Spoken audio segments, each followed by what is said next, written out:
Hello, and welcome to another episode of Boundless Body Radio. I'm your host, Casey Ruff, and today we're releasing a special episode. On October 4th, 2020, Boundless Body Radio officially released our very first episode, and that was 5 years ago at the time of this release. And so, I'm just so thrilled that we were able to hit 5 years of doing this podcast, and I wanted to re-release our very first episode that we ever did on Boundless Body Radio. If you've been listening to the show for a while, I think you might know that I really don't like repurposing and re-releasing old content. I like to keep our content nice and fresh, and so if I ever do release content that we've done in the past, I will typically do it as a bonus episode and not necessarily as one of our normal episodes. But for this one, I decided to make an exception. It's my podcast. I get to do what I like, and we are releasing our very first episode that we ever did. I also wanted to take a few moments here before we release that episode to provide a little bit of context and maybe a little bit of the backstory about how Boundless Body Radio was even created and started and why we've been able to do what we've been doing for 5 years now.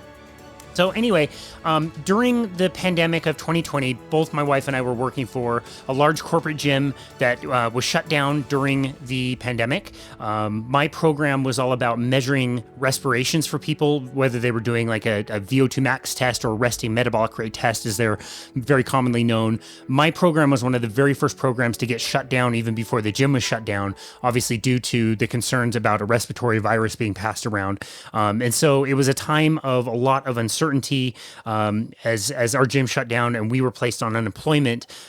We were trying to decide what we were going to do when the pandemic was over.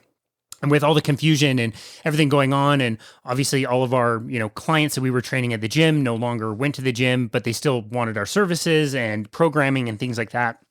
My wife and I decided it would be best if we did not return to the gym setting, and we created our own business. And so that's exactly what we did. She came up with the name Boundless Body, which I absolutely loved. We learned what it took to start a business, got all that done, and that was about June or July of 2020. As part of that, I always had wanted to start my own podcast. Podcasting was a great way for me to learn about all kinds of different things, and in particular, things about nutrition, ketogenic diets, carnivore diets, which I'd been doing for a little over a year at that point. And I knew for sure that I wanted to start a podcast and wanted to use that to maybe promote our business or give us a little bit of a legitimacy in the space. I didn't know, obviously, how to do a podcast. I felt comfortable talking with people. I had connections to people that I had either met or knew through other people. And I felt confident that I could do something, but I didn't know how to do it. And so over the course of the next several months, I had to reach out to a lot of people. I'm so grateful for anyone who helped me at that time, showed me different equipment that I could use, including my podcast mixer, which is the Rodecaster, which this podcast would not have happened without a simple tool that I sit in front of every time that I do these podcasts. People have taught me about, audio editing, how to do audio processing, making sure that I had the right equipment, again, like having a good microphone and all that kind of stuff. The biggest thing I felt when we were getting started is that I had a little bit of that imposter syndrome where there were so many other great podcasts out there. Scott Mislinski, for example, he was one that helped me quite a bit as I was learning how to podcast. He was already doing amazing content on his show, The Carnivore Cast, excuse me. And I thought, like, how am I going to be able to replicate or say something any different than what these amazing people are already doing and creating? But it did look like fun, and I wanted to do it. And so, through a bunch of trial and error, initially I bought a mixer for audio that was way too complicated for me that I ended up having to return. I ended up investing in the Rodecaster, which was a lot more expensive, but made things a lot more easy. And just through a little bit of trial and error, we kind of decided to get going and get started on the podcast. My wife and I initially thought we were going to be doing this together a lot more than we do. But within a few weeks and months, we kind of realized this was going to be way more my thing and way less of her thing, even though she's joined us for several episodes. It kind of just became my baby over time. We had decided initially that we wanted to do about an hour to an hour and a half length of episodes to be broken up by what we call in podcasting a bumper, which is like, either like an advertisement or a short message. We used a short musical track that I kind of edited down to be about 15 to 20 seconds to be able to break up the conversation, which I can control on the mixer in front of me. Again, we were going to have an introduction. I went down to my dad's television station where he's worked for 40 years at ABC4 here in the Salt Lake Valley. And I wrote out kind of an introduction and an outro, and I had him do the voiceover for each one of those since he's got a great voice. He's done TV for 40 years, like I said, 40 plus years. And I initially thought I'd be using that. We ended up not using that. Sorry, Dad. As part of our process, we needed to find that music track. So you can buy licensed, kind of generic tracks based on different themes if you want something to sound really creepy or something really energetic. And so, I played around on that website and found what you hear today as our theme music, which we've used for all of our episodes on the introduction and the outro when we're closing things down. So I've literally heard that track thousands and thousands of times at this point, but I still really love it. And again, my wife and I had decided that not only were we going to do this together, but we wanted the very first episode to be the two of us interviewing each other, taking a segment where, of the 3 segments we were doing, I was going to take one segment and interview my wife. She was going to do the same to me in the second segment. And then we were going to talk about our business moving forward and what our vision was. And it's just so crazy to think that was 5 years ago. We had a time scheduled. I'd done all the planning and preparation and practice runs and all the stuff that you do to make sure that you're prepared. We were scheduled to do our first episode here in the second bedroom of our house where we've done all of our recordings. I want to say it was about like 9:30 in the morning on a Sunday morning. And, we decided we were going to do it then. We were both nervous, but we wanted to get it going and get it started. And we were both on separate walks in the neighborhood. And I remember thinking like, I don't know if I push the buttons wrong or it doesn't sound right. I want to do another practice run. So I told my wife, Bethany, like, hey, let's wait on this. Let's not do this today. Let's do this another time so that I can keep working on this and, kind of get this perfected. And I'm so grateful for her and her response. She basically said like, absolutely not. Let's just do this. If we don't do this now, we're not going to do it. We're going to keep kicking it down the road. So I'm very grateful for her that she had the courage to, get this started and get something recorded. As you will be able to hear in this episode, it is not the best. We are very cringy as we are doing this for sure. I've listened to this several times over the years just to kind of remember what it was like when we were first getting started. And yeah, like I said, the quality is not the best. We were not using the same equipment. I'd bought much less expensive microphones. The 2 microphones that we were using were actually 2 completely different styles or types of microphones that didn't work the same way and didn't pick up noise the same way. And so there is a lot of errors. It wasn't until I want to say episode 40 that I invested in some, better microphones and better equipment that ended up pairing with my Rodecaster much better and sounding really consistent. And yeah, this is our first episode. Since then, I guess I should say, like in the beginning, my business was just kind of getting going again. I was working with a lot of the people that I'd worked with in our corporate gym setting, and whether, we were doing remote workouts or virtual workouts. One asset that I had as we were starting our business was I had a lot more time. My schedule was a lot more open then. I didn't have as many clients as I do now. And so I was able to quickly accumulate a bunch of interviews with some amazing people already right out of the gate. And so I don't know why we did this, if there was a reason behind it, but we just started in the beginning releasing on Mondays, Wednesdays, and Fridays, and we had enough content to be able to do that.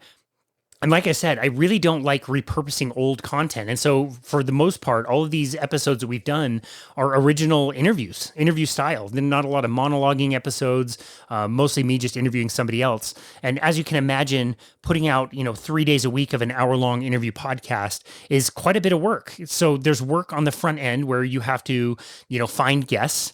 At this point, we have people that reach out that want to be hosted on our show, but obviously that was not the case in the beginning. So you have to go try to find people that you think would fit the mold, be interesting, be willing to give interviews. I'm so very grateful for all the people in the very beginning who said yes to the show. I mentioned Scott Mislinski was one. I got to interview one of my former clients who is the mascot, the Jazz Bear, here in the Salt Lake Valley for over 25 years, John Absey. I got to interview Pace Mannion, a good friend of mine whose son plays professional basketball. few of the big names in my world of ketogenic nutrition. I was able to reach out to, Dr. Ben Bickman, Dr. Sean Baker, so many people. Nina Teicholz was episode number 50, which introducing her, I got choked up on. One in particular that really stands out was an interview I did with Dr. Bill Schindler. I want to say that was episode number 17. And, he's a doctor that I followed in the space for a while. I was kind of intimidated to reach out to big names like that in the beginning. I'll never, ever, ever forget. I probably mentioned this 10 times on the show over the years, but I'll never forget his response when I said, "Hey man, I love your content. Would you like to be hosted on our show?" The email that he sent me back nearly immediately said, "Casey, I would love to be on your show." These people did not ask what our audience was. They didn't ask if we had 10 listeners, which we probably maybe did in the very beginning, like 10 different people. They didn't care how many downloads we had, what our reach was. They said yes.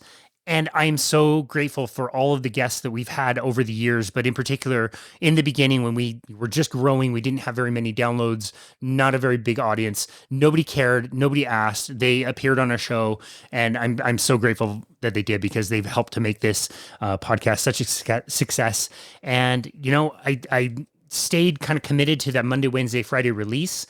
The way you schedule podcasts is a little bit weird. So sometimes I'll do like 5 interviews and you build up more content in the future. I think right now we're backed out maybe like 4 weeks, which is pretty common of content that I've already done, interviews that I've already done, that are just waiting to drop. If you go through a period of time where maybe you're busy, you have more clients, or just for whatever reason, people can't do podcasts at a certain time, you start to dwindle down and you might only have like 1 or 2 weeks of podcasts, which drives a little bit of anxiety, because again, you've got to do a lot of work, like finding the people, on the back end. We were talking about the front end and like finding people to be interviewed, but not only, do you have to work really hard to find the people? You do the show, which is about an hour. Then all the work on the back end starts, where you have to edit. You put your episode through processing, which can kind of clean up, sounds and ambient noise and things like that. The editing, again, I've got it down pretty easy, where all I'm doing is time stamping parts of episodes that need to go back and that I need to go back and edit. So I don't need to listen to the entire episode when I'm doing my editing. I just look at my timestamps and go back to where maybe a dog was barking or somebody misspoke and wanted to start over with a sentence. I go back and make those edits and update the notes, and then we schedule it for release, and that goes out. And again, tons of work, but with the success of our business and our training and all the nutrition coaching work that we do, I've been able to maintain that cadence of Monday, Wednesday, Friday for the 5 years, which is I'm really, really proud of. Another thing that I said from the beginning, I felt really strongly about, is I found it. I don't blame podcasters for doing this. You should do this for a particular reason, and earning money is one of those reasons. And if you have a podcast big enough, you can put advertisements on your podcast to be able to help pay for the things you need. Podcasting is not free. Not only do you pay one time for all the equipment that you're going to use, but you also pay for the podcasting itself. You need a host that you have to pay for. You pay for certain hours of content. If I go over that, I pay for additional hours. And you also pay for editing software, all kinds of different stuff. And so I've been paying for Boundless Body Radio for 5 years. It's thousands of dollars at this point that I've invested in our show, and we have kept it ad-free for this entire time. So I'm very grateful for my day-to-day clients who, trust us and hire us for the value that we provide in our training and nutrition coaching services, that I have been able to foot the bill for Boundless Body Radio for all of these 5 years, which again has been thousands of dollars. We use the podcast, again, for our marketing, to get our name out there, to build a little bit of legitimacy into our business. And at the end of every episode, I do have a call to action, which I think of as marketing. And we always offer a free complimentary session. And, if I can get somebody to do a session and they find value in what we do, and we're able to work with them for any period of time, that is where we are able to continue to do this and pay for this. So I'm so grateful for any of you that, even if you just reach out for a free session and just take advantage of the 30 minutes and don't do anything moving forward. I always think it's super cool to meet new people out there, but for the people that do decide that we can add some value and we can help them get healthier, get a little bit more fit, answer some questions, we're very grateful for you, because that's what's been keeping this going and keeping our business going since we started. So that's the way I kind of look at this. And yeah, it's just been such a journey of, meeting amazing people, reaching out to people that I look up to, hosting them on the show, meeting them in person at conferences where I would be very nervous to, say hi to Nina Teicholz, since I'd interviewed her 2 or 3 times since when I met her in, February of 2023. It was, and she recognized me at the time. I was able to walk right up to her and give her a huge hug, which was just so meaningful. And all the other guests that we've had. I've also tried to really balance over the years having the experts in our field. So having all the people that are household names in, their spaces and experts that a lot of people would know, but also trying to find the people that are out there that I would consider doing the kind of work that I was doing, not necessarily getting a lot of notice, back working at the gym that I was working at, doing really good work. There's tons of people out there that are, just starting with some of this stuff. They want to share their message. And I've tried to find those people as well that aren't exactly household names and to be able to share their stories as well. So I tried to balance the two of those over the years. And it's just been, like I said, a wonderful journey. I'm so grateful that you're here and listening to this. And yeah, we'll get right to our very first episode. Again, it's a little bit cringy, but I hope you stick with it and just help us celebrate the fact that we've been able to do this for 5 years and share this message with so many people out there. I think our download numbers are up to over 650,000 downloads all over the world. With the cadence of going Monday, Wednesday, Friday, and sometimes a weekend episode, we're very nearly at 900 episodes recorded. We don't plan on slowing this down anytime soon. It's a journey that I absolutely love. And as long as people say yes and want to share their story, we're going to keep going with this.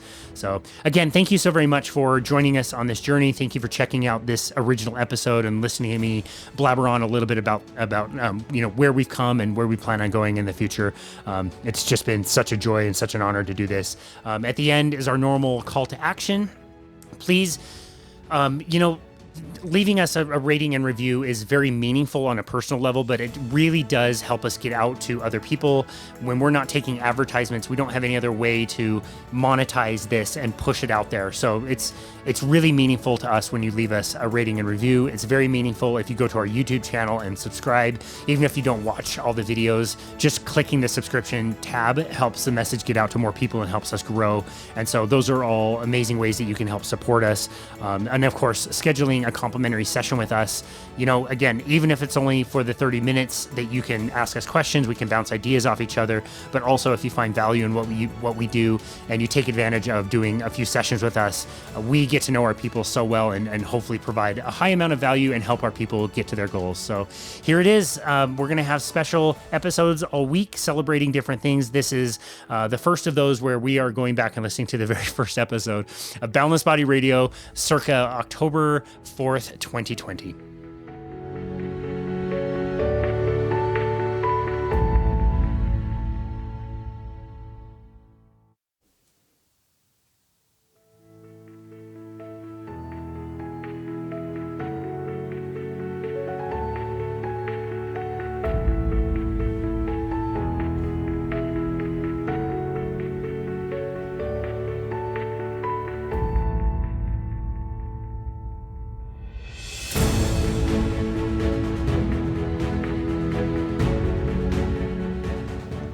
Hello and welcome to the first ever episode of Boundless Body Radio.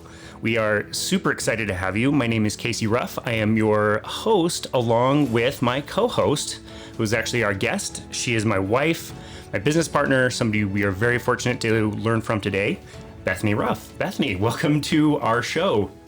Hello. Super nervous to record our first one, although we've had 10 million conversations before. So why are we so nervous to put this out there? Honestly, I feel such not a responsibility, but a duty to all of the fantastic, amazing friends, clients that we have, that I always want to be learning more and conveying what I'm learning to them in the most efficient manner possible, where they can easily apply what I'm learning to their lives. And so just want to give them something really quality to listen to on their drive. I love that. Why has podcasting in particular been so important for you to learn from? Honestly, I would love to say I love reading. There's nothing like cracking open a book and sitting down, but by the end of the day, after doing the type of work that I'm doing, I just don't find that I have quite as much energy, attention to focus as I'd like. So driving between clients' homes, walking in the afternoon, just any gaps in time that I've got during my day, I usually utilize to listen to a good podcast or pull up Audible, just trying to always be learning. I love it. Why don't we get started with a bit of an introduction and learn a little bit more about you? I'm just going to take this directly from our website. I think this is a great way to classify what you do. Bethany Ruff's purpose in life is helping people move themselves out of pain and into their most optimally functioning body. Her entrance into the field of human movement began as an exercise science major at the University of Minnesota Duluth. From there, her passion for corrective exercise and rehabilitation grew into something she could have never imagined. During her time in the fitness industry, she has expanded her knowledge base and a capacity to serve others by earning specialty certifications. These include a comprehensive Pilates instructor course through Peak Pilates, advanced certifications in structural integration through the Rossiter system, as well as corrective exercise specialist and performance enhancement specialist certifications through the National Academy of Sports Medicine. Her precisely tuned eye for movement, posture, and alignment in the human body, coupled by her passion for helping people heal, makes her a powerhouse. With a consistent thirst for learning, she will work with you to find the underlying roots of pain and dysfunction and will integrate a tailored approach to a more optimally functioning body. Wow, lots of big words in there. It was hard for me to get through. Well, I feel really good about myself. I feel pretty genius after hearing that. If you could just do that anytime I walk into a room, that would be great. You usually make me do that anyway. So tell me a little bit about how you first got into, Pilates first. Well, I was working for a large corporate gym, and I was living in Colorado at the time, and I was training for a national education role. So the role I was training for would essentially be to work with the personal training staff in the neighboring states, and kind of develop those trainers to help build each of their individual personal training teams. And it was in that process that there was one specific business meeting that our team had, and our Pilates coordinator, which I knew but not super well, got up in the front of the room and she started talking about Pilates, and for whatever reason it was like tunnel vision. Everything else in the room kind of went fuzzy, and it was one of those moments where if you really tune in, it aligns with your next step, and it just felt like, I don't know why, but I just need to do this. So without ever taking a Pilates class, honestly, probably only 1 or 2 yoga classes prior to that, I signed up for my first very, very comprehensive level 1 of Pilates, reformer, mat, all the different apparatus, and I fell in love with it. So now you got into Pilates basically with no experience. Is that what you're saying? I had training experience leading up to it, so I had received my corrective exercise certification from the National Academy of Sports Medicine. I believe at the time I had also just finished my performance enhancement also, so I knew that I liked the training world, and I knew I had some of that eye for corrective. I knew that I wanted to take someone who didn't move well and get them to move well, and I just didn't know what that bridge was going to be, and it turned out Pilates was absolutely the next step that I should have taken. Interesting. Now, you mentioned in college you chose to go the route of exercise science versus, I believe you were thinking about maybe getting into something like physical therapy. Can you explain the difference of prevention versus trying to fix something when the problem arises?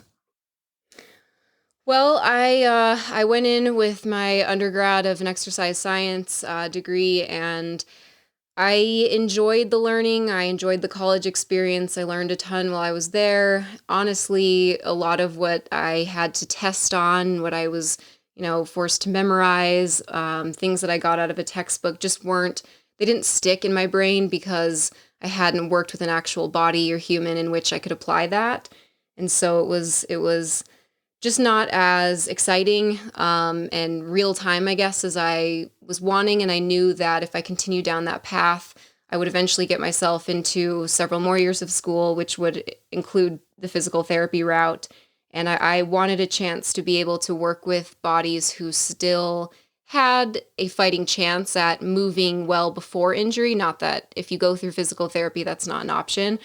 But I wanted people who wanted to seek me out, who wanted to invest in their health, invest in learning why their body wasn't moving the way that it should be moving, and just, I don't know, just a little bit more hands-on before it was all just the reactive side. I wanted to be able to get to those people a little bit sooner and see if my eye, in combination with the way they perceive their movement, if there's anything we could tailor to possibly prevent an oncoming injury.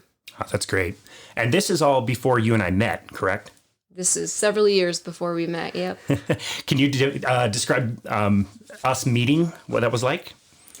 We both were working for the same large corporate gym. You were living in Utah, and we're working a metabolic role, which required you to travel to neighboring states. It was not too long after I'd committed to starting the level 1 Pilates certification that you came into our club to do a little club visit and work with our metabolic team. And clearly it was love at first sight. I was just going to ask if it was love at first sight. That's great.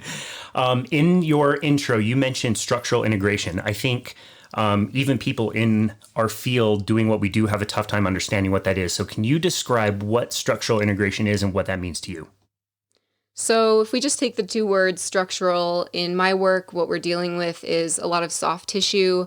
If you know anything about soft tissue, it is all-encompassing. That's including muscle, that's including connective tissue like tendons and ligaments. It's including the entire nervous system because there's obviously every tissue in our body is innervated. So we're dealing with the space that someone has in their structure, and we're looking to create as much of a continuous chain in that movement without any breaks in that chain. When there become breaks in the chain, whether that's scar tissue or fascial adhesion or whatever it may be, bone growth in some cases, there's going to be limited range of motion. There's going to be a break in that fluid chain of movement, and usually there's pain associated with that. So what we're looking to do with the work that I do with Rossiter is to create as much of an even, unbroken gait for that person to move through so that they have the proper restored space that they were born with.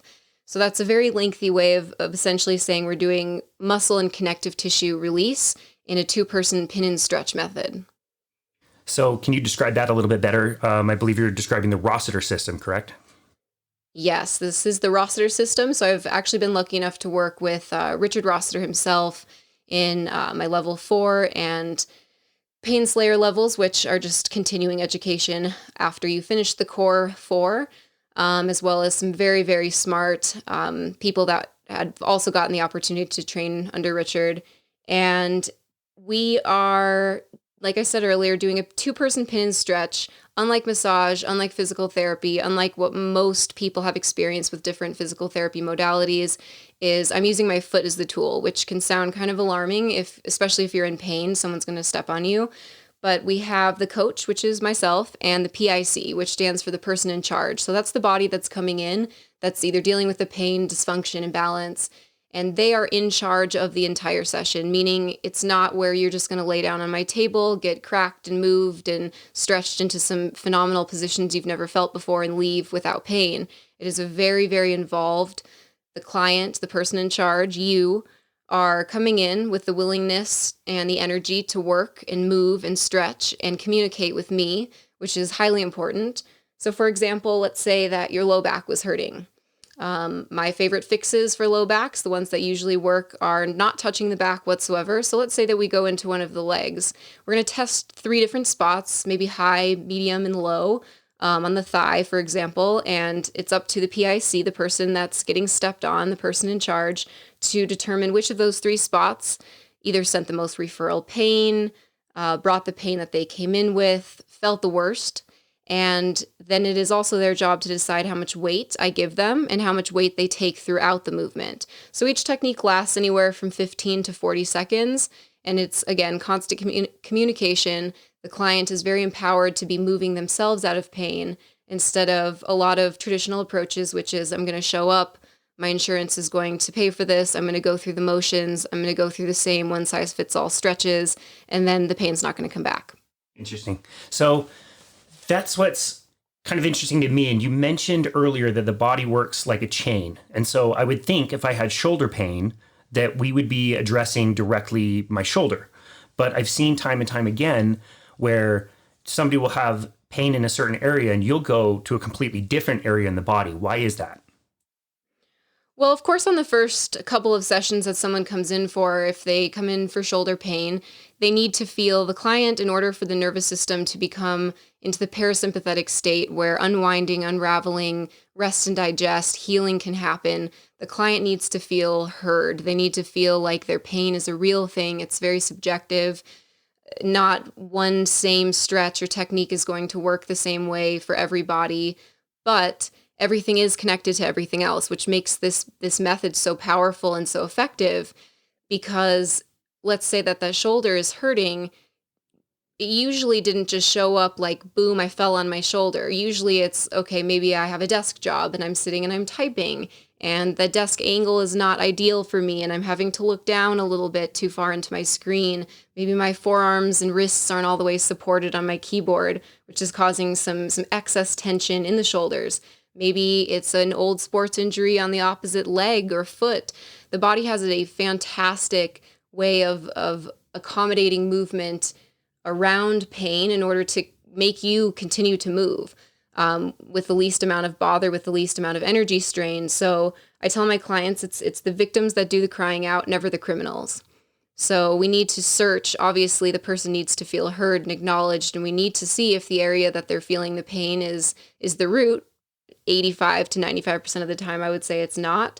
But that has to be them feeling a change, walking in between techniques, blending the difference in tissue, me watching them move, me hearing, what do you do when this pain happens? What do you do to compensate around it? What do you do stretch-wise or therapy-wise or medication-wise to soothe the pain? And all of that information over the series of however many sessions it takes, and that's very variable for each person. But each of those little nuggets of information will get us closer and closer to the root of why they're in pain. I really like that. I like how you talk about getting to the root of pain rather than just addressing certain symptoms locally where they are. I'm going to put you on the spot a little bit here. Can you give me a specific example of somebody you've worked on that you were able to help heal? Well, I'm very fortunate to be able to sit here and kind of go through like a mental file of people that I've gotten the opportunity to work with. And it's important to me that this work is never the healer versus the healed.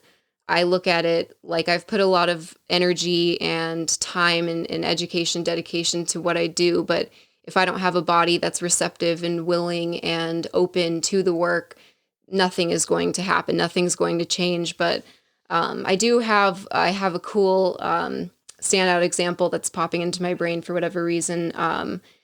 So she comes in and she's got quite a bit of neck and trap pain. So if you're unfamiliar with the anatomy, the trap is that large kind of easily irritable muscle that's in between the neck and the shoulder. And anytime she would turn her head or look up or down, turning to the left was especially painful. So first couple of sessions, like I said earlier, I want her to feel like I'm not just overriding what she's feeling and where her pain is and how it's showing up. And so we go to the closest area. We're working shoulders and forearms and biceps and triceps and the other side. And she's feeling like things are unraveling a little bit and loosening and a little bit lighter and some more blood flow here and there, but we're just still not getting the desired result that we want. So these sessions, we're not just hammering away at somebody for hours on end. We'll cap it off at about a half hour, 45 minutes, send them on their way, give them a few days again to like blend the new tissue space, get back to moving the way they were moving before, let the pain either revisit them or stave away a little longer. And it kept coming back with a vengeance. And her mobility would improve, but the pain would always show up in that same spot. And so that always tells me the body is screaming at us that we're not going to the right areas. So once I get that client a little bit more willing to expand where we're working, we found that the opposite side inner thigh was actually pulling and restricting the space of the neck. So I won't bore you with the details and give you an unsolicited science lesson today, but I study anatomy trains, and there are a bunch of different fascial meridians, like I was talking about with that unbroken chain in the body, that we want to make sure there are no stuck points, like a detour on a road. We want a smooth, easy transition. We want to get there the most efficiently. So without expanding into this lower body area on the other side of her pain, we would have not addressed it. And since the pain has not returned and she's been totally mobile, so you just never know. It's kind of the victims versus criminals. Interesting. That's awesome. I want to switch gears a little bit here. You are a boss. You are the co-owner of your own company. Tell me a little bit about the story of Boundless Body LLC. Well, it kind of was born at the very beginning of when the world shut down. It was March 17th, and I went to work. I believe it was a Monday. It was like every other Monday. Maybe it was the 16th. See, I think it was the 15th, actually. Oh, okay. Well, see, remember there was an earthquake on the morning of the 17th. If things couldn't have gone any worse or weirder that week, 2 days into shutdown, we actually had an earthquake in Salt Lake City. So yeah, I think it was around that week that I went to work and things were very normal. And by that afternoon, our large corporate gym that both of us had been working at for a combined 20 years had shut down with no date of returning open.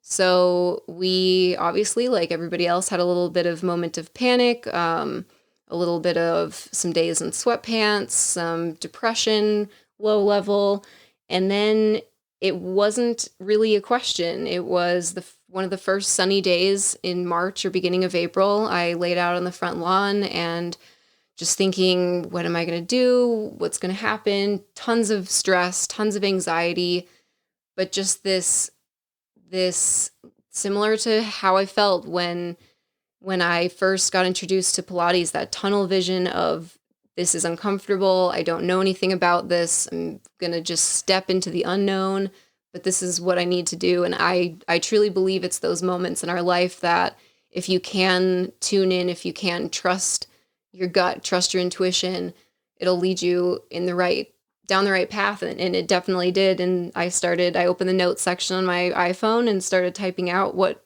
do I want to be? What are we? And there's several different names and little taglines came up, and Boundless Body was the winner. That's great. Tell me a little bit about the name Boundless Body. Why? And I have to say, we're in this together, but you get the credit for coming up with Boundless Body. I was completely on board when you said that's the name you wanted. What was the idea behind particularly the word boundless? What does that mean to you? Nothing like official. I would love to just have a quick little elevator pitch or even an official mission or vision, but we want to help people come up with tools and resources unlike what they've ever gotten before, with their full participation and cooperation to live a life without bounds, to be able to eat in a way that's not a diet, to be able to move in a way that's not painful, to be able to get great quality sleep, to be able to say yes to as many experiences in their life that they want, to be happier, fulfilled people because of all that they cultivate for themselves, because they can.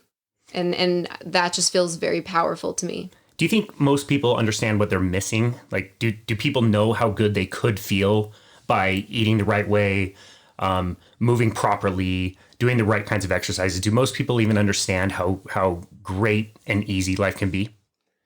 I think you don't know what you don't know. So you're living in the only body that you've ever experienced. And I think, unfortunately, for a lot of people, they are doing the best they can. They are working the hardest that they can for their families, for themselves, using the degree they spent so many years and so much money, earning. And I think that a lot of people just feel stuck. They're burning the candle from both ends. So it's coming at the sacrifice of, I'm being the person I need to be for my friends, my family, my coworkers, but I'm not looking out for myself. I think in some situations it's miseducation. I think in some situations people just need somebody in their life to tell them and see that they can do it. That's awesome. Where can people go to find you and your work? Well, you can visit our website at www.myboundlessbody.com. We also have a fully functioning Facebook page, and you can find us on our individual pages, which will feature a lot of the same stuff, featuring videos, Pilates videos, different bodywork education, fun vacations we're taking on our individual Instagrams, and that's at Bethany Elise Ruff. Awesome. That's great. Why don't we take a brief break? I feel like you are going to start to grill me. Your turn. Uh-oh. Let's take a quick break and let the grilling commence. We'll be right back after this quick break.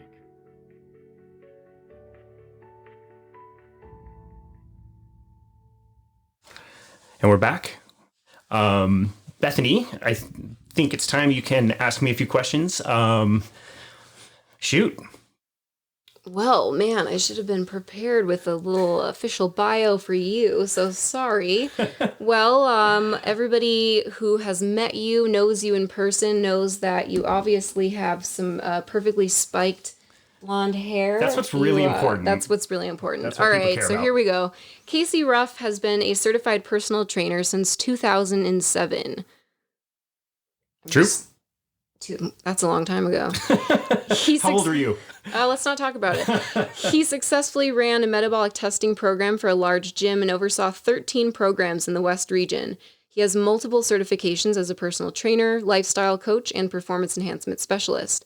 With his nutrition coaching certifications, he specializes in low carbohydrate lifestyle, including ketogenic diets. He has helped thousands of clients over 13 years learn how to achieve their best lifestyle through movement, lifestyle management, and proper diet. He lives in South Jordan with his gorgeous wife, Bethany, and their 2 dogs and cats. In his free time, he loves to cycle, play hockey, and paddleboard. Casey, how did you get into all this? First of all, you're right. That does feel way cool. Right? Makes me feel pretty awesome. Oh boy. So I was studying architecture in college. I was working at a bike shop and I decided to join a local gym that had just opened up. It was a little expensive, but I decided that I really wanted to make it work. I needed a place to train in the off season. And while I was there training, I was watching the personal trainers and they were using heart rate monitors.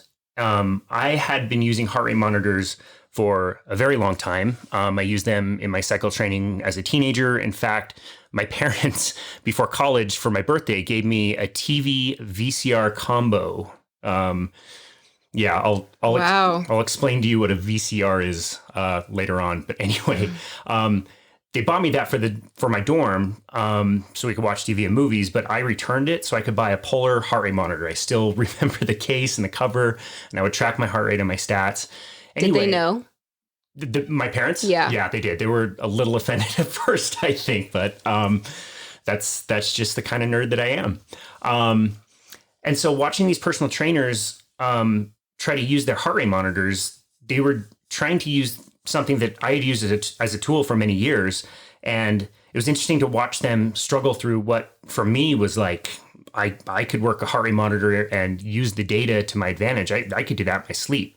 That was before people were really into counting steps and that everything was just coming through an Apple Watch. Yeah, correct. Apple Watch was not a thing. I don't even think an iPhone was a thing back in 2007. I think that's the year it came out. And yeah, nobody was really talking about steps at all. That came much later.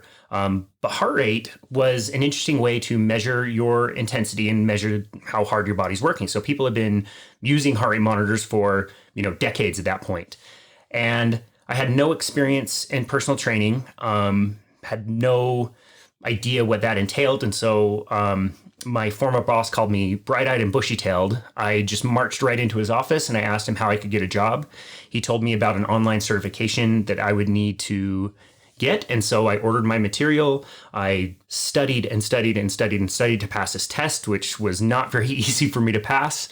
And I was hired in March of 2007. And ever since, I have been training and using heart rate monitors and helping people understand how that can work in their lives. How did you utilize that to get clients better results as far as reaching their goals?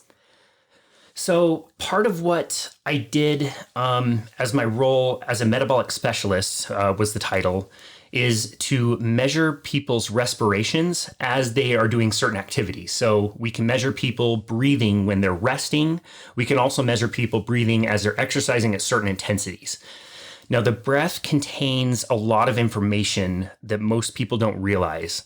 So the more somebody is breathing, the more they are burning calories. And so if I'm sitting down resting and I'm breathing pretty heavily, it just means that I'm burning more calories than say somebody who, says they have a low metabolism or a low metabolic rate. That just means they're not breathing as much. And that comes from burning less total calories. And so if you have the right tools, you can get into that and discover how people are using their calories, again, while they're resting and while they're exercising. And so one of the things that we would do as people were using this metabolic test is we would set up their heart rate zones to determine which intensities would burn which kinds of calories. We already talked about calories being a thing, but there's also different types of calories that you can burn. You've got two different energy sources that the body uses. One is fat and one is carbohydrate. And when most people say they want to lose weight, what they're saying is they really want to lose fat.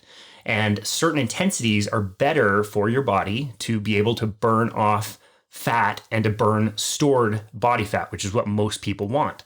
And now most people don't realize those intensities are usually a much lower type of an intensity than where most people are working out. And so we could use those tools to show people not only where they're burning the most calories, but more importantly, where can they train to burn the most fat calories.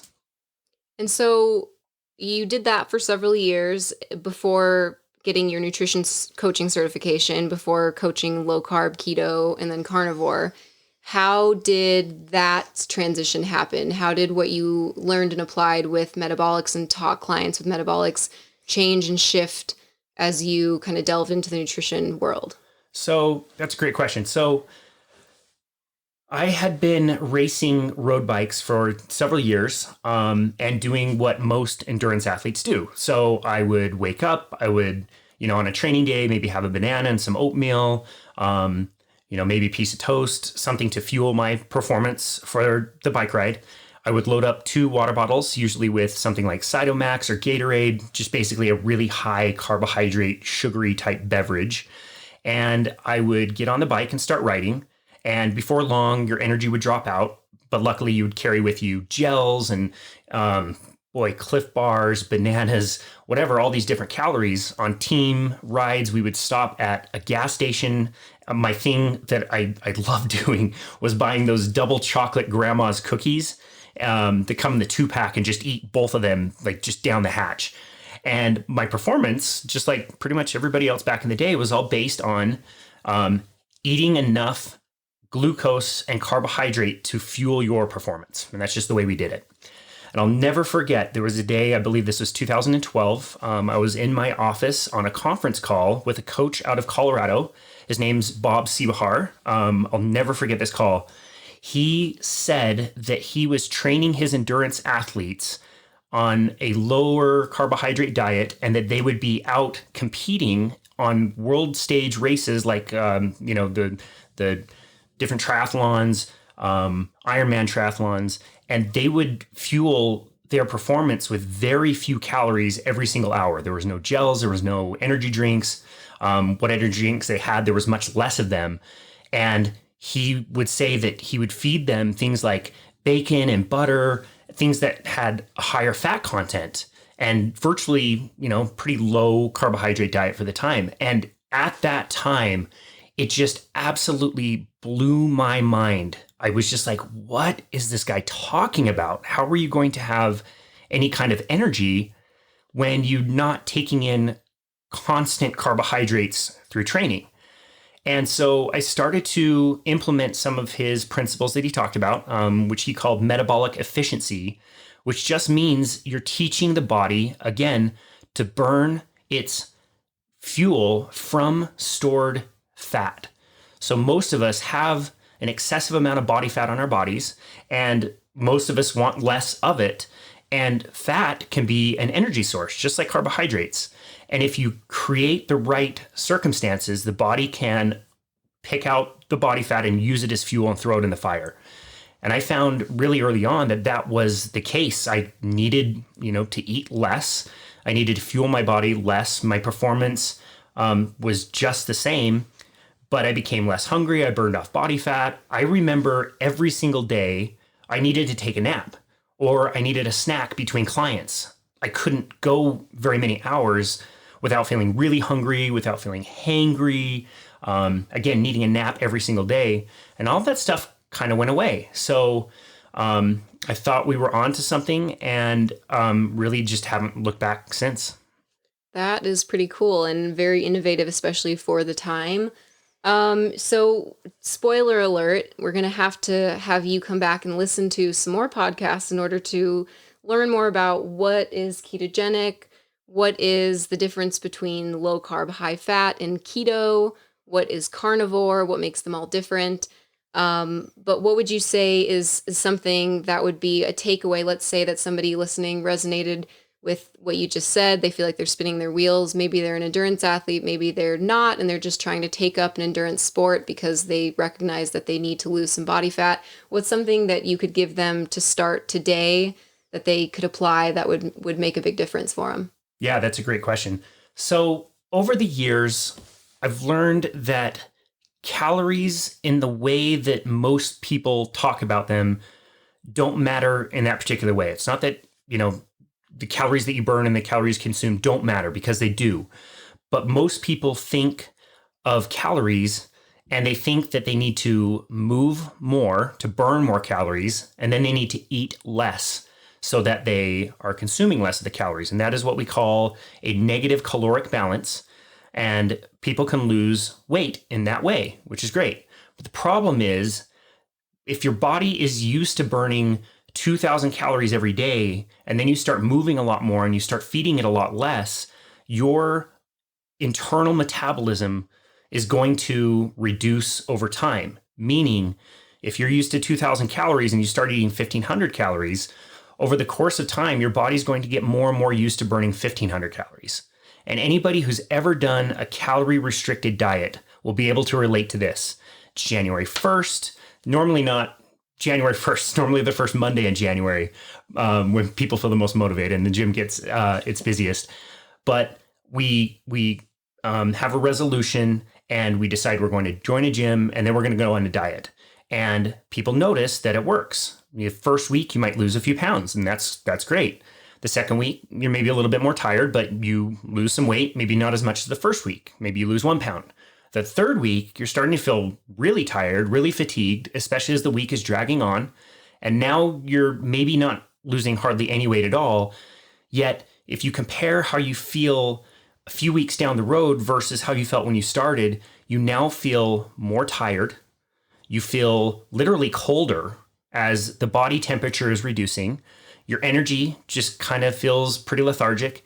Again, I notice more motivation from people in the beginning of the week. And by the end of the week, they're just so tired and craving carbohydrates. And they just eat all the donuts and end up undoing all the results that they got in the first place. And now they have reduced their metabolic rate, or the number of calories that they're burning naturally. So now the weight gain starts, and it gains weight. People gain weight in a way that they don't even go back to where they started. They end up being, maybe 10 pounds heavier than when they first started. And that's what happens when we just tell people that they need to go out, do a whole bunch of exercise, do a bunch of cardio, and then eat less. So if there is one takeaway that I would want for people to have, is that I want them to focus less on calories and more so on what those calories are going to tell your body to do. And I think most of us can agree that 1,500 calories of Twinkies is going to react very differently than 1,500 calories of, say, broccoli, right? So we just want to make sure that people are getting the right kinds of calories and again, creating an environment that they can burn stored body fat.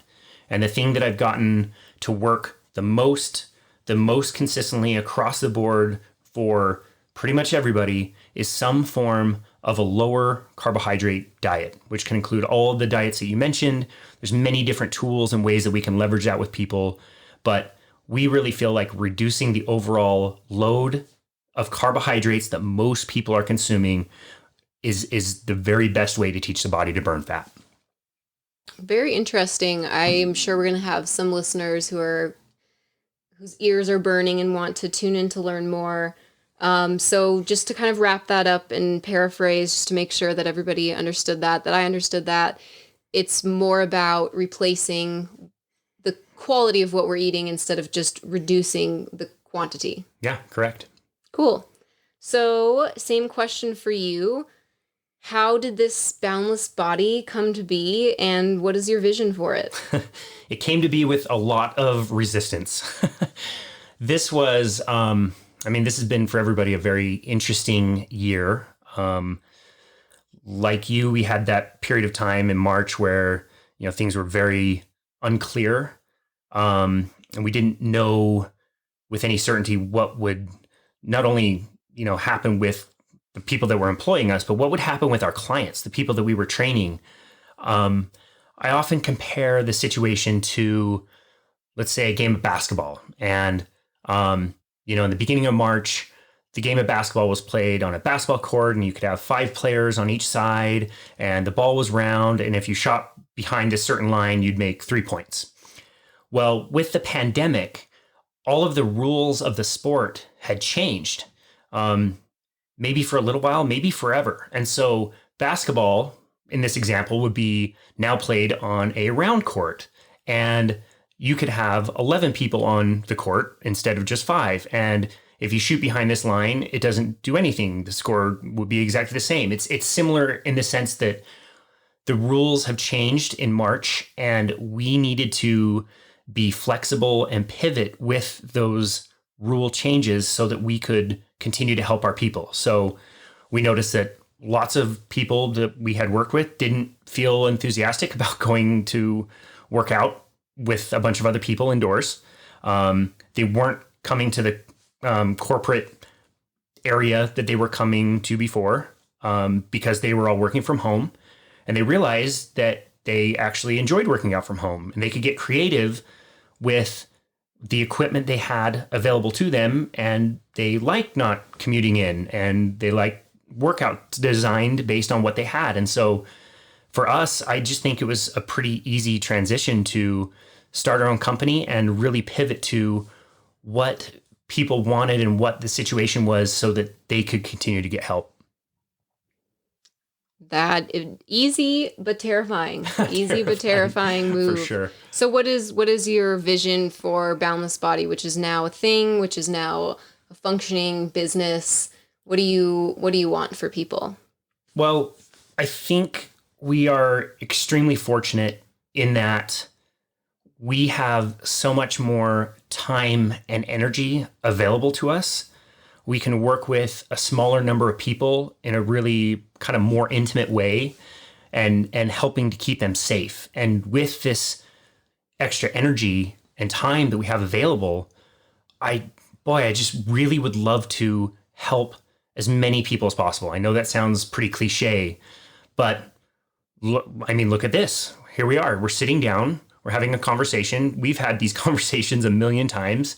And now I have a platform that we can release this and help people out, and hopefully they can learn something. And we just never would have had the time or energy to do this before. So not only do I want to continue working with people one-on-one, but I would love to use the extra time and energy to have a greater outreach and help more people learn and understand how they can do what we say at Boundless Body, which is create your best life. That's super cool. Makes me really, really excited. And I know we have 3 final questions that we both want to kind of bounce off of both of each other. Do we want to take a break before we do that? Yeah, let's take a quick break. We'll be right back after this quick break. So if you didn't know who you were just listening to, that was actually my dad, who was nice enough to invite me into his sound studio, and he created these like little intro, outro, little bumper between talking audio files. So thanks, Dad. Really appreciate it. All right, Casey. So we got 3 questions for you. So Casey and I got to give him credit for it. Every Saturday for the past couple of months, we've been asking each other these 3 routine questions, either when we're just hanging out together on our patio or out on a walk around our neighborhood. And it's a great way for us to reflect and make ourselves better for the next week. So question number 1, what did you learn this week or change your mind about? Ooh, that's a great question. Who came up with that again? I want to say it was me, maybe. I don't think Maybe. so. We'll give you credit.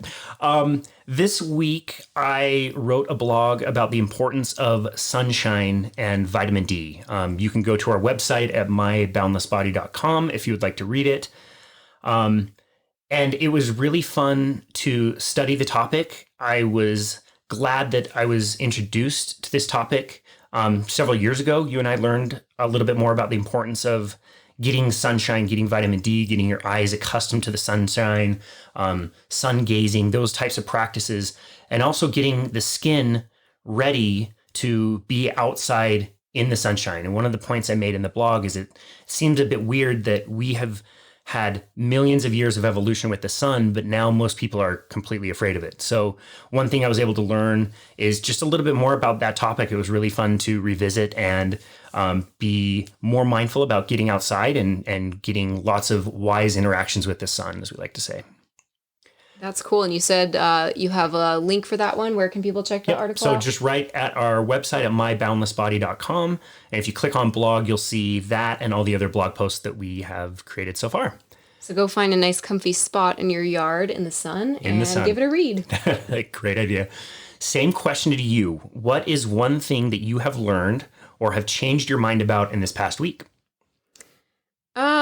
Well, those that know me personally, my clients, friends, know that I came from a pretty rigid, structured military background. So lots of instability in my life just because of constant moves, but a lot of structure just in my household. And that made me kind of become a person that's a little bit more rigid than I would like with the outlines of my life, as far as how much time and energy I allot for myself versus the people around me versus the things I don't know that I want to get better at and just need the time and clarity to throw myself into. So I learned this week by getting a chance to download a book, an audio book called Triggers by Marshall Goldsmith. Really great book, very applicable to business, personal life.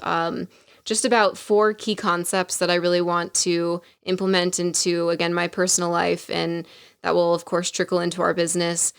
By the end of each week, I want to figure out what I want to create that I haven't created yet, whether that's, again, something that will directly benefit or impact a body that I'm working with, or just an overarching theme that will benefit our business. What do I love that we have going on that I want to preserve?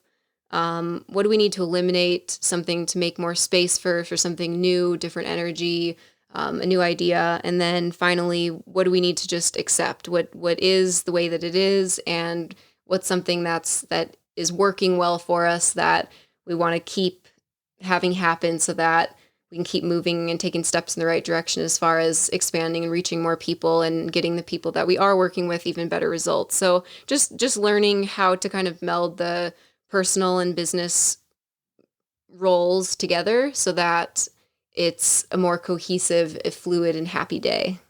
Now, I can vouch for you when you say that you love to learn. I see you take in as much content as you do.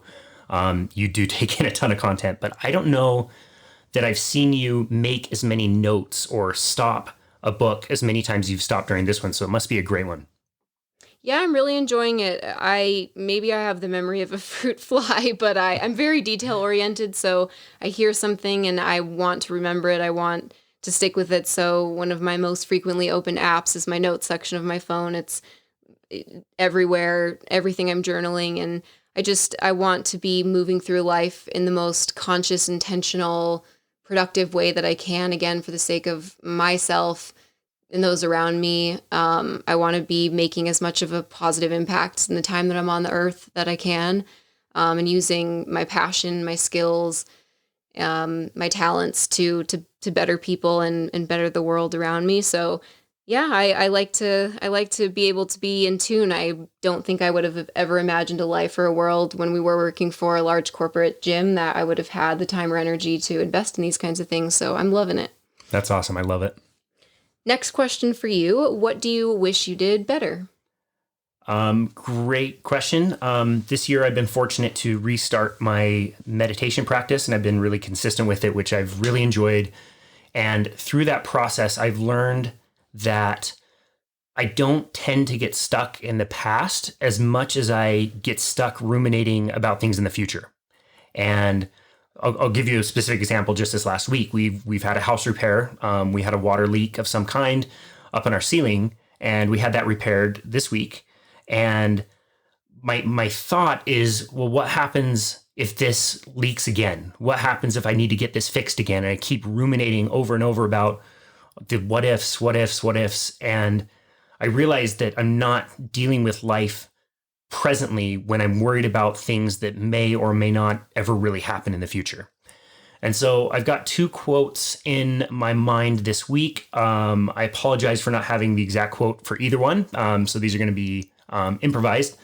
But the first one, again, paraphrasing, is a quote from the book, The Power of Now. And it's from a monk who asked the question, what in this moment is lacking? And it's just a question to say, what do you have to deal with right now? What is the problem right now? And generally speaking, pretty much any time I ask myself that question, I don't really have a problem right now. I might be worried about something in the future, but that's not going to happen just yet, or maybe it's not going to happen at all. And so it's really useless to spend a bunch of time worrying about the future, which ties into my second quote, which, again, paraphrasing from Mark Twain, is something along the lines of, I've lived a life of many troubles, most of which have never happened. So I'm keeping both of those in mind this week to remind myself to remain a little bit more in the present. Man, so hard to do. I feel like everybody listening and their sister could relate to that. Yep, especially in 2020. So as far as mine goes, wishing what I did better. So many things. So many things. But I think the overall theme is just realizing that you trade stress for stress. There's always going to be something if we wait until everything lines up and it's a perfect sunny day and the roses are all standing upright and there's butterflies and unicorns. You're going to be waiting the rest of your life, from what I've found. And sometimes the happiest that you can be is when you're just kind of, what you were saying, accepting what's going on right now, staying present in that moment. And part of that for me is just giving myself some grace for the things I can't control. You know, the clients that have things in their lives they can't control, which affects their schedules, which affects my schedule. Bad weather days. I'm waiting on a Pilates reformer that was, if you've been ever excited about your first car, this is how I feel about this Pilates machine that's coming, and I have heard nothing about the shipping. And so just like the water leak, in my brain, I'm coming up with 1,000 different stressors of the box isn't going to get here. It's going to get here when I'm not here. It's going to be damaged. And really, perception is reality, and you're only making hell for yourself if you're doing things like that. So acknowledging it, recognizing that I'm a human, and just, again, giving myself some grace to accept what I can't change and just kind of just sit with being uncomfortable, because it will resolve itself. So I think this podcast is a good example of that. How many podcasts have you been hosted on versus hosted? Let me count. Yep, this will be the first. Wait, hold on. I think... Shoot, I can't find it. There's a button on my podcast mixer that plays crickets. I was going to try to play what you're thinking. Look, this isn't going to be the most perfect podcast. We don't have any experience in this. Yeah, hang with us, guys. This will get better. This is going to be a little rough, but... I'm sure the audio quality isn't great. I kind of messed up the little bumper and muted it a little too soon, so it didn't fade nice. So... bear with us as far as that goes, but we've been sitting here trying to come up with like the most perfect podcast with the best conditions. And, we sit here and worry about everything to the point that we don't record. This is our first recording. We've been talking about this for months. And so I think we're to the point that we'd rather put anything out there that's good and refine it to be great over time. Hopefully it is. I think that's a huge one to be proud of. Overall, I'm really, really proud of that we've taken a scary, unsure, uncertain situation that neither of us have ever experienced in our life and had everything shaken up like a snow globe and had all the people that we usually rely around us to be strong and stable kind of falling apart also, and watching their businesses struggle and watching them not know what's coming next and watching them, have a rough go of it. It's hard for anybody right now and during all of this craziness, but I'm really proud that we took that energy and turned it into something that is going to make the world a better place. It's already making both of us better people, and it's always easier to not act. It's always easier to just sit in that resistance and sit with what you're used to. But I truly believe, because I've experienced that, when you lean in and tune into those uncomfortable moments, that's when the life happens. That's when the beautiful stuff happens. So is that your answer for the third question, which is, what's one thing this week that you are very proud of? Yeah, I think knowing how much I resisted doing this and knowing how many excuses we both tried to give each other and bailout options and I tried today. I tried to delay it again today. Right? And we can always be busy, but we need to just dive in, and that's the only way to get better at something, is to do it at all. Yeah, that's great. Is that the answer that you'd give for what you're proud of this week? No, I am very proud of that. I'm glad we're doing this, but I had an incident this week, that I was really proud of the way that I responded. So in the past, what have I told you and other people about my reaction or response to something like an emergency situation? Well, the few times that there would be a code called at the gym that we were working at, you would probably usually run the opposite direction, and you'd be the first one to call yourself out on it too.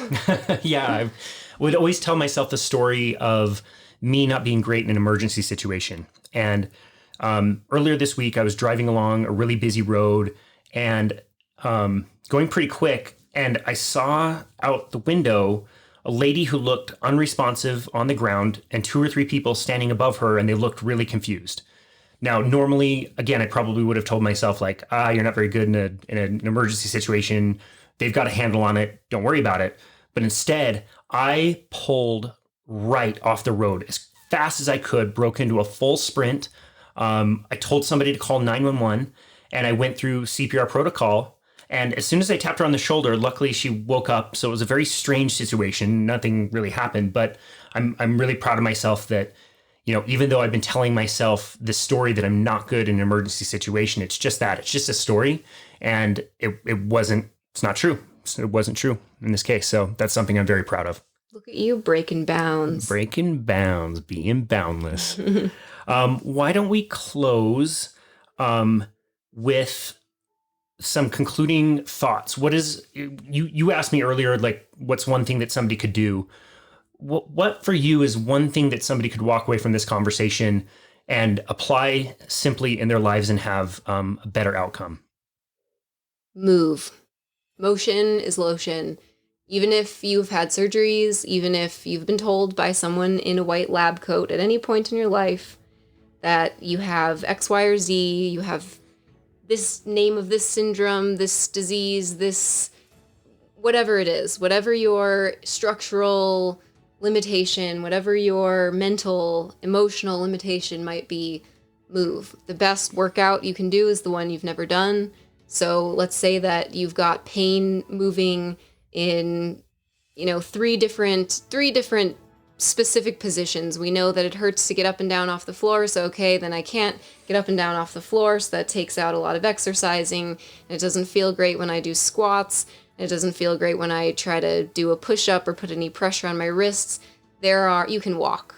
There are different surfaces you can walk on: grass, cement, rocks. Get out of the shoes that are binding your feet up. Start to just find any possible way, even if it's laying down or standing up and breathing, finding a way to tune in to your body, to find that inner communication, whether it starts with just the breath, whether it starts with, placing your hands around your stomach or your lungs or your heart and just feeling, connecting between the nerves in your hands to your heartbeat, tuning into your body. You can never go wrong. You can always learn a ton. And I just feel like that's such an easy, simple step that anybody could make there's no specific workout routine you need, but once you can start to free up or find more movement variability and more movement options, you start to replace I can't with I'm trying to, and that's what it's all about. That's how you move yourself out of pain. I love that. That's great. I think my one takeaway from this conversation would be start. Just do something. Kind of like you said with movement, like whatever kind of movement you can do it.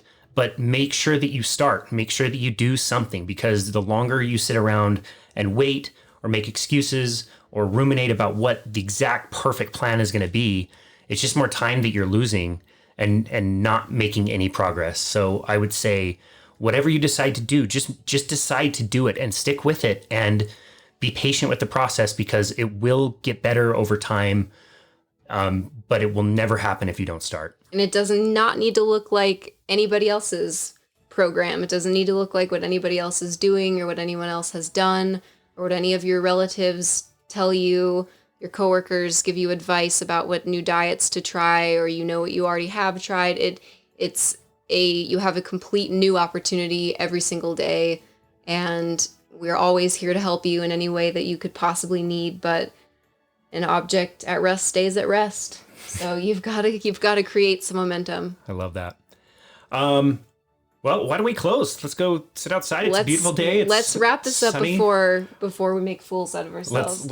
Might be a little late for that. Further. Thank you, everybody, for listening. Stay tuned for more episodes with great guests. We really want to make this something special.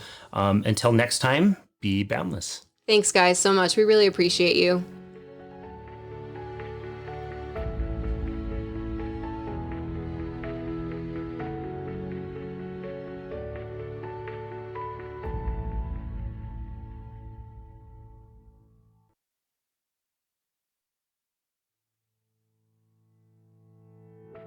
As always, thank you so very much for listening to Boundless Body Radio. It is so meaningful that you would tune into our episodes and continue to support us here at Boundless Body. We're so grateful for this journey of podcasting and starting our own business during the 2020 pandemic, which brings us to a massive milestone that we are hitting here at Boundless Body Radio. On October 4th, 2025, we are officially hitting our 5-year anniversary of starting this podcast. 5 years. Oh, so cool. We began by releasing episodes every Monday, Wednesday, and Friday, and sometimes bonus episodes over the weekend. And since we've been able to maintain that cadence, we've accumulated almost 900 episodes. So cool. I personally had the privilege to chat with so many amazing people that I look up to, including researchers, doctors, authors, all kinds of experts in the health space. And I've also gotten to meet so many wonderful people who are willing to come on and share their stories, and also many of you who are regular listeners. We can't thank all of you enough. I do want to do something a little bit special for the next few months to celebrate our 5-year anniversary.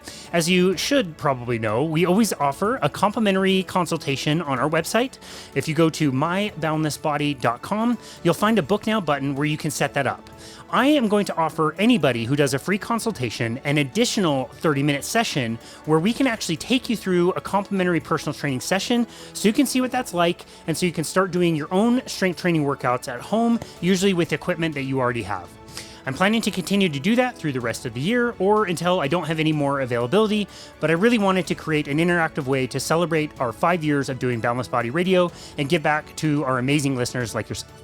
As always, please leave us a rating and review on Apple. Be sure to go to our YouTube channel as well if you want to watch these full interviews and other clips that we take from the show. But for now, cheers to 5 years, and thank you so very much for listening to Boundless Body Radio.